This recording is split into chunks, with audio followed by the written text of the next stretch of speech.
Dragon পাকছে ওই যে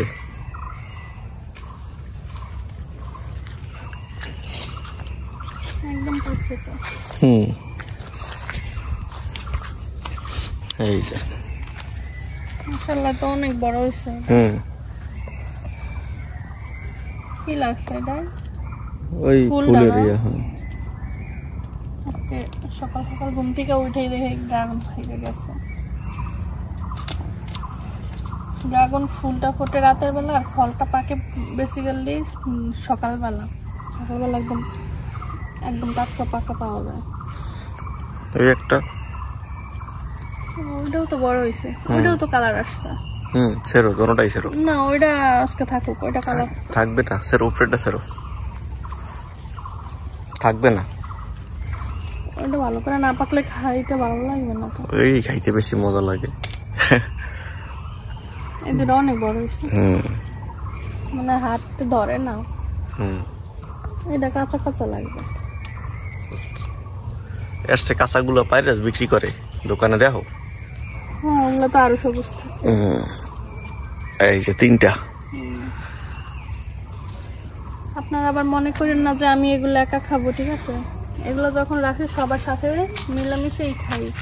মাঝে মধ্যে ভিডিওতে দেখাই যে আমি খাই, একা খাই, কারণ ওটা আমার দেখতে ভালো লাগে। ফলটা কাটলে দেখতে ভালো লাগে, এর জন্য আমি একা খাই। আর ওই দিন আমি ড্রাগন ছিঁড়ার পরে কিন্তু 3টা আস্ত ড্রাগন রাইখা দিচ্ছিলাম সবার জন্য, ঘরে সবার জন্য। ঘরে যেহেতু 3 জনই ছিল তাই 3 জনের জন্য 3টা ড্রাগন রাখছি। আর আমি আর আপনার ভাইয়া মিলে খাইছিলাম। একটা তো আমি একাই খাইছি, আরেকটা থেকে একটুখানি খাইছিলাম।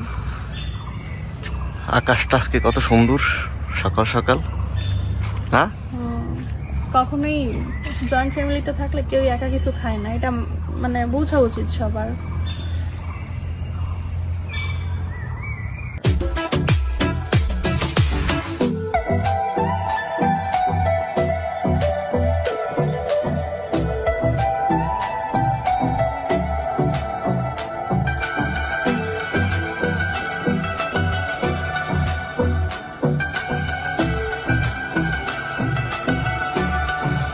বাদাম মনে হয় এটার ভিতরে। এই জায়গায় কি নোংরা হয়ে গেছে সবকিছুগুলো, কবে থেকে এখানে রেখে দিছি। এখানে এই যে বাদাম, এগুলো আমি বাসা থেকে নিয়ে আসছিলাম আমার বাবার বাড়ি থেকে। আর এখানে পাস্তাও আছে। যাই হোক আমি এখন বাদামগুলোকে ভাজবো। এই দেখেন এখানে আমি কালো জিরা ভাজছি, এখন ভাজতেছি বাদাম।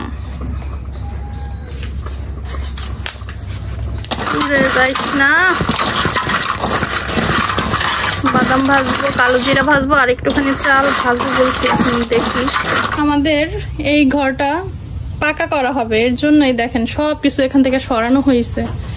তারপরে এখনো মিস্ত্রি আসতে পারলো না, ওনারা সময় দিতে পারে না।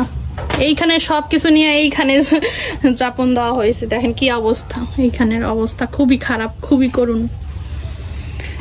যাই হোক আমি এখানে আসছি। এই দেখেন কি সুন্দর ঢেঁড়স, এগুলো পেকে গেছে, এগুলো বীজ করা হবে।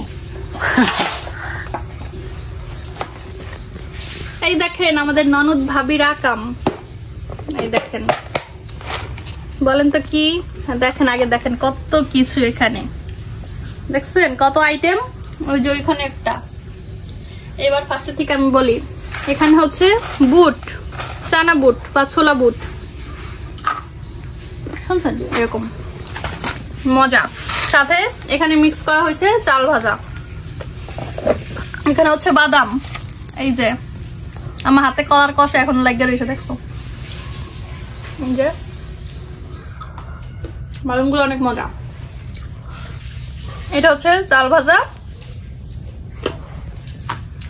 এটা হচ্ছে বাদাম ভাজা, এটা হচ্ছে ছোলার সাথে বাদাম ছিল, এটা হচ্ছে ছোলা ছাড়া, খোসা ছাড়া উপরে। এর জন্য এগুলা ভাজতেছে, এখন এগুলা একটু কালো কালো হয়ে গেছে।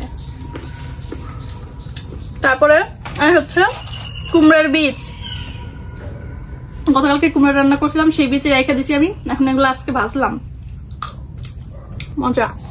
এটা হচ্ছে কালো জিরা, খুবই উপকারী,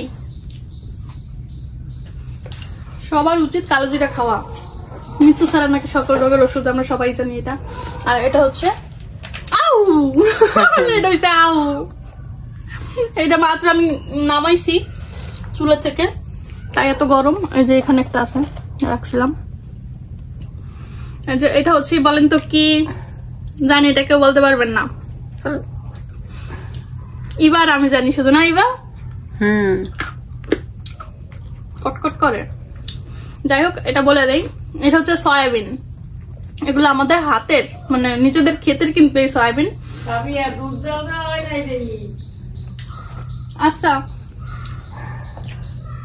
এই সয়াবিনটা খেতে ভালো লাগে। এই সয়াবিনটা দিয়ে আমরা জানি যে এটা দিয়ে সয়াবিন তেল হয়, আর অনেক কিছু হয় কিন্তু এটা দিয়ে। এখন আমাদের খেতে হয়েছে এগুলা সব, মানে বেশি হয়েছে তো, অনেক বেশি হয়েছে, সেগুলো বিক্রি করা হয়েছে, আর বাকি খাওয়ার জন্য একটুখানি রাখা হয়েছে। এগুলো দিয়ে দেখি আমি কি কি আইটেম বানাইতে পারি। আর আজকে আপাতত আমি ভাজলাম, আমার ননদিনের খেতে ইচ্ছে করছে, এর জন্য। দেখছেন আজকে কত কিছু ভাজা পোড়া হয়েছে, এগুলো সব আমরা খাবো। যেহেতু বর্ষাকালে আমরা সবাই একসাথে বৈশা গল্প গুজব করবো, আর এগুলো খাবো না, মজাই লাগে।